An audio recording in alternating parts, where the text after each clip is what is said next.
Hello दोस्तों, कैसे हैं आप सब। राम जी की पाठशाला में आपका बहुत बहुत स्वागत है। उम्मीद करता हूं आप सब अच्छे होंगे और आपकी तैयारी बहुत ही बढ़िया ढंग से चल रही होगी। दोस्तों, आपके लिए अब एक नया टॉपिक मैं शुरू कर रहा हूं। आज और कल एक दो वीडियो में ख़त्म हो जाएगा, जो है ग्रामीण स्वास्थ्य योजनाएं। देखो, बेहतर कंटेंट देने के लिए बहुत मेहनत करनी पड़ती है, अच्छे से देना पड़ता है, और अगर आप इन चीज़ों को पढ़ेंगे तो बहुत अच्छे से आपको एग्ज़ाम में सब चीज़ें मिलेंगी। बच्चों को पहले भी चीज़ें मिली हैं यूपीएसआई वाले एग्ज़ाम में। बट दिक्कत क्या रहती है कि आप में से बहुत सारे लोगों को शिकायत रहती है, सर आप कंटिन्यू नहीं रहते। दरअसल मेरे साथ क्या दिक्कत है, एक तो मैं अकेला हूँ, ऊपर से वर्किंग हूँ, दूसरी बात आपको कंटेंट की वीडियो भी देनी है, उधर से यूपीएसआई वाला मामला चल गया, अब ये पैट के कट ऑफ वाला मामला चल गया, तो सब चीज़ें कवर भी करनी है, सारे काम करने रहते हैं, और ऊपर से मेरे साथ में टेक्निकल प्रॉब्लम्स। आप में से कुछ लोग कहते हैं कि सर आप वैसी वीडियो तो बना देते हो, ऐसी वीडियो में टेक्निकल प्रॉब्लम आ जाती है। देखो, उन वीडियो में अगर फ्लिकरिंग भी हो रही होती है तो मैं फिर उसको हमको कर देता हूँ, और वो 5-5, 7-7 मिनट की वीडियो रहती हैं जो ज़रूरी होती हैं। पर ऐसी वीडियो में अगर फ्लिकरिंग रहेगी तो आप ठीक से पढ़ नहीं पाएंगे। दरअसल बहुत ज़्यादा व्यस्त हूँ, मतलब कोशिश कर रहा हूँ कि बहुत जल्दी 4-5 दिन में ही आपके लिए डिजिटल बोर्ड आ जाए, ठीक है। उसके लिए लगा हुआ हूँ, बहुत मतलब भागा दौड़ी सब उसके लिए चल रही है, फ़ोन कॉल्स ये करना वो करना, तो उसलिए प्रयासरत हूँ। ऐसा नहीं कि आपका साथ छोड़ रहा हूँ, ठीक है। अभी ये क्लास शुरू कर रहा हूँ, और भी क्लासेस 2-4 दिन में पूरा प्रोग्राम बता दूंगा, बेहतर तरीके से पढ़ा के भेजूंगा, तो आप इसको देख लो एक बार। ग्रामीण स्वास्थ्य योजनाएं एवं सुविधाओं संबंधित ये टॉपिक है। ये डेटा का एक बार आप स्क्रीनशॉट ले लो, बाकी आपको सब चीज़ें मैं बताता हूँ। देखो, जब हम स्वास्थ्य योजना की बात करते हैं, स्पेशली आपके ग्रामीण विकास के टॉपिक में ग्रामीण स्वास्थ्य योजनाएं एक टॉपिक दिया हुआ है पूरे सिलेबस में, तो आप ये मान के चलिए कि आपको पूरी पॉसिबिलिटी है कि एक क्वेश्चन इस टॉपिक से देखने को मिलेगा ही मिलेगा। तो आप इस टॉपिक को अच्छे से पढ़ लीजिए, ठीक है, आप इसको अच्छे से पढ़ लीजिए। तो देखो क्या चीज़ है, अभी अगर स्वास्थ्य योजनाओं की बात की जाए तो बहुत सारी हैं, परंतु जब हम ग्रामीण स्वास्थ्य योजनाओं के बारे में जिक्र कर रहे हैं तो ग्रामीण स्वास्थ्य योजनाएं हमको ग्रामीण परिवेश से ध्यान रखते हुए पढ़नी पड़ेंगी, उस संबंध में सब डेटा पढ़ना पड़ेगा। देखो, जब हम बात करते हैं स्वास्थ्य सेवाओं की ग्रामीण क्षेत्रों में, तो एक रिपोर्ट है जिस रिपोर्ट का नाम है national health profile report. National health profile report, ये क्या हो जाएगा आपका NHPA प्रोफाइल और report, NHPR national health profile report आपका इस तरह से हो जाएगा। और ये 2019 के आंकड़ों के अनुसार है, एक आंकड़ा है कि हमको कितने सुधार करने की आवश्यकता है, ये चीज़ दिखाने के लिए वर्तमान में स्थिति क्या है, इस चीज़ को दिखाने के लिए। तो भारत में जितना भी ग्रामीण क्षेत्र लगता है उसमें कुल मिलाकर 21,403 अस्पतालों की सुविधा मौजूद है, ठीक है। पूरे ग्रामीण भारत में 21,403 अस्पताल हैं, और इन 21,403 अस्पतालों में कुल 2,65,275 बेडों की व्यवस्था है। यानी कि अगर कोई व्यक्ति बीमार हो जाए, मरीज बन जाए, तो उसके लिए बेड की व्यवस्था है। टोटल अस्पताल कितने हैं? 21,403, और इन 21,403 अस्पतालों में 2,65,275 बेड हैं। आपको लगेगा सर काफ़ी बेड हैं पूरे इंडिया में, बट आपको एक कंपैरिजन ले लेना चाहिए कि अगर ग्रामीण जनसंख्या को देखें तो 3100 लोगों पर एक बेड है। 3100 लोगों पर एक बेड है, यानी कि आप ग्रामीण स्वास्थ्य सुविधा की स्थिति देख सकते हैं। 3100 लोगों पर एक बेड है, जबकि जो WHO है, वर्ल्ड हेल्थ ऑर्गेनाइजेशन है, उसके जो मानक हैं, उन मानकों के हिसाब से 1000 लोगों पर एक बेड होना चाहिए। यानी कि अब 3100 लोगों में अगर 3-4 लोग एकदम उस क्षेत्र में बीमार हो गए, गंभीर बीमार हो गए, और उनको बेड की आवश्यकता है, तो केवल एक ही व्यक्ति को बेड मिलेगा, उन 2 या 3 व्यक्तियों को बेड मिलना असंभव हो जाएगा, और उसकी वजह से उनकी मृत्यु तक भी हो सकती है। ये इंपॉर्टेंट बात है। अब जो ये 21,403 अस्पताल हैं, इनमें अगर डॉक्टर्स की संख्या की बात करें, डॉक्टर्स का डेटा रखें, तो कुल मिलाकर 26,000 लोगों पर एक डॉक्टर है। यानी डॉक्टर्स की कितनी दिक्कत है, परंतु भर्ती नहीं करेंगे, बिल्कुल नहीं करेंगे, भर्तियों का बुरा हाल करेंगे और कुछ भी नहीं करेंगे, ठीक है। तुमसे फॉर्म भरवाएंगे हम, 4-4, 5-5 सालों तक तुम सड़ाएंगे, फिर बताएंगे कि तुम्हारा नंबर नहीं आया है, अब तुम गोबर खाओ जाके, फिर हम ऐसा करेंगे। भाई साहब, बहुत बुरी स्थिति हो चुकी है पूरे इंडिया में, बहुत बुरी स्थिति हो चुकी है।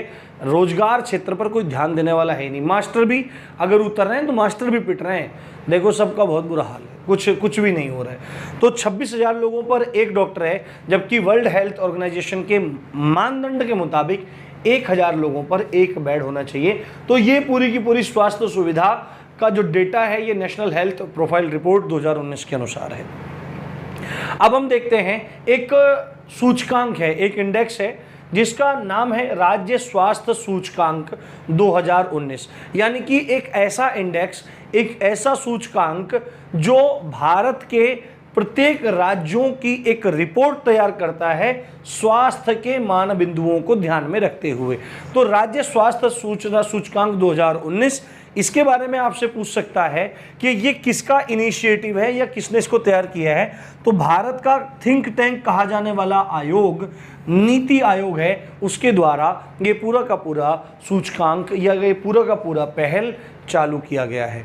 अगर हम देखें कि ये एक्चुअली में तैयार नीति आयोग द्वारा किया गया है, परंतु उसका क्रियान्वयन वगैरह जो भी कुछ हो रहा है उसको करने के लिए कौन जिम्मेदार है, तो विश्व बैंक और जो केंद्रीय स्वास्थ्य एवं परिवार कल्याण मंत्रालय है, इन दोनों संस्थानों की संयुक्त पहल के द्वारा भारत में राज्य स्वास्थ्य सूचकांक 2019 को लागू किया गया। अब जब भी कोई सूचकांक लाया जाता है, जब भी कोई रिपोर्ट लाई जाती है, तो उसके लिए कुछ बिंदु रखे जाते हैं, कुछ संकेतक रखे जाते हैं कि भाई हम इन कसौटी पर इस चीज़ को कसेंगे, कि भाई हम इस इंडेक्स में ये चीज़ देखेंगे, ये चीज़ देखेंगे, ये चीज़ देखेंगे। तो ऐसे कुल मिलाकर 23 संकेतक हैं, जिन 23 संकेतकों के आधार पर किसी भी राज्य की स्वास्थ्य सुविधाओं का एक निरीक्षण किया जा सके और उस पर एक समग्र रिपोर्ट का निर्माण किया जा सके। तो 23 संकेतकों के आधार पर पूछा जाएगा आपसे कि भाई जो राज्य स्वास्थ्य सूचकांक है किसके द्वारा तैयार किया गया है, तो नीति आयोग द्वारा तैयार किया गया है, विश्व बैंक और केंद्रीय स्वास्थ्य एवं परिवार कल्याण मंत्रालय की पहल है। इसको बनाने के लिए 23 संकेतकों का प्रयोग किया जाता है। अब देखो ये क्योंकि 2019 में ये बनाया गया, ठीक है, 2019 में ये सूचकांक तैयार किया गया, तो जाहिर सी बात है डेटा पहले सालों का लिया जाएगा। और कौन कौन से सालों का, तो 2 वर्षों का डेटा इसमें लिया गया, 2016-17 और 2017-18। इन 2 वर्षों का डेटा लिया गया, उनका विश्लेषण किया गया और इनके विश्लेषण के आधार पर पाया गया कि भारत में राज्य स्वास्थ्य सूचकांक के आधार पर प्रथम स्थान रखने वाला राज्य केरल है। केरल में स्वास्थ्य सुविधाएं बहुत अच्छी है। दूसरा कौन सा आ रहा है, दूसरा आ रहा है आपका आंध्र प्रदेश या आंध्रा, और तीसरा है महाराष्ट्र। इन 3 राज्यों में बहुत अच्छी स्वास्थ्य सुविधाएं हैं अन्य राज्यों के तुलना में। तो ये तो रहा कुछ मोटा मोटा data national health profile report 2019 के अनुसार और राज्य स्वास्थ्य सूचकांक 2019 के अनुसार। अब बात करते हैं भारत में स्वास्थ्य नीतियों की। भारत में स्वास्थ्य नीतियों की कि मतलब भारत में स्वास्थ्य नीति कब आई, तो पहली भारत में स्वास्थ्य नीति जो आई वो 1983 के समय में आई, लगभग 1983, लगभग 30 साल के आसपास में ये बाद में आई स्वतंत्रता प्राप्ति के। तो इसको प्रथम राष्ट्रीय स्वास्थ्य नीति, आपसे डायरेक्टली पूछा जा सकता है कि भाई भारत में पहली राष्ट्रीय स्वास्थ्य नीति कब आई थी, तो 1983 में। दूसरी कब आई, तो 2002, दूसरी ऐसे याद रखना, दूसरी राष्ट्रीय स्वास्थ्य नीति कब आई, 2002 में। और वर्तमान में कौन सी स्वास्थ्य नीति चल रही है, तो ये नई स्वास्थ्य नीति 2017, जिसको तीसरी स्वास्थ्य नीति के नाम से भी जानते हैं, ये तीसरी स्वास्थ्य नीति है, नई राष्ट्रीय स्वास्थ्य नीति। इसके उद्देश्य क्या है, देखो उद्देश्य क्या है और लक्ष्य क्या है। वैसे तो देखने में काफ़ी चीज़ें मतलब सिमिलर सी चीज़ें लगती हैं, परंतु उद्देश्य कुछ अलग चीज़ होती है, लक्ष्य कुछ होता है। उद्देश्य वो है कि जिन जिन चीज़ों का आपको ध्यान रखना है, जिन जिन मेजर क्राइटेरियाज पे आपको काम करना है, और लक्ष्य होते हैं नियत कि हमको ये काम करना ही है। तो इसके अगर उद्देश्यों की बात करें, 2017 की जो राष्ट्रीय स्वास्थ्य नीति है, इसके अगर उद्देश्यों की बात करें तो पहला है कि स्वास्थ्य के क्षेत्र में निवेश को बढ़ावा देना। ठीक है, निवेश बढ़ेगा, पैसा आएगा तो स्वास्थ्य सुविधाएं और बेहतर होंगी। ठीक है, स्वास्थ्य सुविधाओं को मुहैया कराना। ठीक है, स्वास्थ्य जो विभाग है या स्वास्थ्य का पूरा जो क्षेत्र है उसमें निवेश को बढ़ाना, स्वास्थ्य सुविधाओं को मुहैया कराना, आर्थिक सहयोग देना। क्या करना, आर्थिक सहयोग देना, और रोगों की रोकथाम करना। ठीक है, और रोगों की रोकथाम हो, ये भी एक क्या है, उद्देश्य है। स्वास्थ्य के क्षेत्र में तकनीकी को बढ़ाना, है ना, तकनीकी को बढ़ाना, टेक्नोलॉजी को बेहतर करना और निजी क्षेत्र की भागीदारी को बढ़ाना, यानी कि इसमें इसका प्राइवेटाइजेशन करना। ठीक है, प्राइवेटाइजेशन होगा तो जाहिर सी बात है स्वास्थ्य सुविधाएं बशर्ते थोड़े से महंगी हो सकती हैं, हालांकि हालात बहुत बुरे हैं, तो प्राइवेट हॉस्पिटल्स में खाल उतारी जाती है, तो फिर भी निजी क्षेत्र की जब भागीदारी बढ़ती है तो उसमें निवेश बहुत ज़्यादा बढ़ता है और सुविधाएं और भी ज़्यादा बेहतर होती हैं।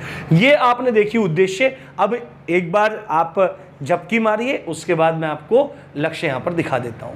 लक्ष्य क्या है इसके, एक बार आप ये देख लीजिए। ठीक है, एक बार आप इसका स्क्रीनशॉट ले लीजिए। ये इसके लक्ष्य हैं।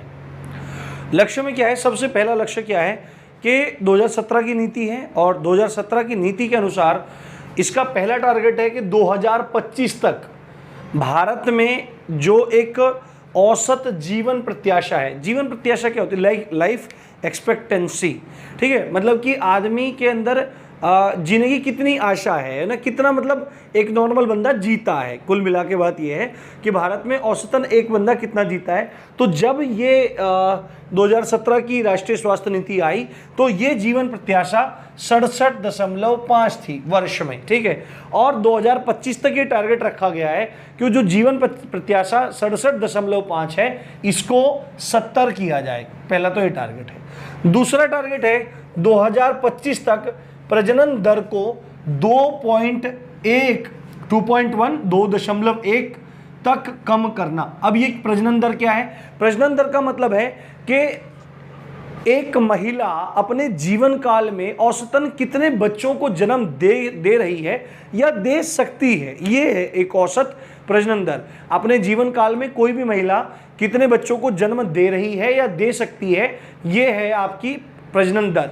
और अभी मतलब जो डेटा था वो 2.2 का था, अभी लेटेस्ट जो था वो 2.2 का था, बट 2025 तक लक्ष्य रखा गया है कि इसको 2.1 पे लाया जाए। ठीक है, अगला तीसरा जो लक्ष्य है वो 2019 तक था, है ना। अब इसके बारे में थोड़ा देखना पड़ेगा कि शिशु मृत्यु दर 28 तक कम करना, है ना, 28 तक कम करना। शिशु मृत्यु दर का मतलब है कि जो 1000 बच्चे जो जीवित होते हैं, प्रति 1000 बच्चे जो जीवित होते हैं उन पर कितने मरे हुए बच्चे पैदा हो रहे हैं, उनको कहते हैं शिशु मृत्यु दर।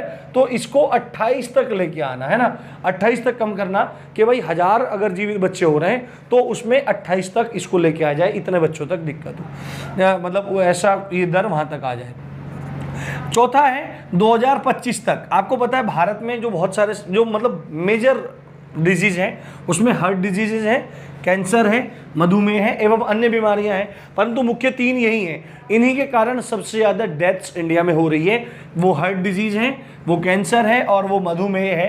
तो इनके कारण जो समय से पहले किसी व्यक्ति की मृत्यु हो जाती है ना, समय से पहले मृत्यु होती है भाई, देखो इस पे कमांड आएगा तभी तो लाइफ एक्सपेक्टेंसी बढ़ेगी, जीवन प्रत्याशा बढ़ेगी। ठीक है, तो हृदय रोग, कैंसर और मधुमेह से जो समय से पूर्व होने वाली मृत्यु है उसको 25% तक कम करने का लक्ष्य रखा गया है राष्ट्रीय स्वास्थ्य नीति 2017 के माध्यम से। और इसी राष्ट्रीय स्वास्थ्य नीति के अंतर्गत एक टारगेट रखा गया है कि 2018 तक कुष्ठ का उन्मूलन हो, लेप्रोसी जो होती है, कोढ़ जो होता है उसका उन्मूलन हो। इनका डेटा आप खुद सर्च करेंगे और मुझे बताएंगे। 2017 तक काला आजार और फाइलेरिया जैसी भयानक बीमारियों को पूरी तरह से उन्मूलन करने का लक्ष्य रखा गया है। देखो ये वीडियो आपके पास पहुंच गई है। अब ये बेसिक था स्वास्थ्य सेवा का, स्वास्थ्य योजना का। कल वाली वीडियो में मैं आपको कोशिश करूंगा थोड़ी बड़ी वीडियो रख के सारे के सारे जो टॉपिक्स हैं, स्वास्थ्य योजनाएं जो हैं वो सब करा दें। फटाफट आगे बढ़ते जाएंगे, आप चिंता मत कीजिए। राम जी की पाठशाला जितना कर पा रहा है आपके लिए कर रहा है, आप चिंता मत कीजिए। बस अपना प्यार देते रहिए, जैसे औरों को बढ़ा रहे हैं जैसे हमको बढ़ाइए। ठीक है, ऐसे ही प्यार देते रहिए अपना। इसी अच्छी बात के साथ आप देख रहे थे राम जी की पाठशाला। मैं हूँ राम भारद्वाज। जय हिंद, जय भारत।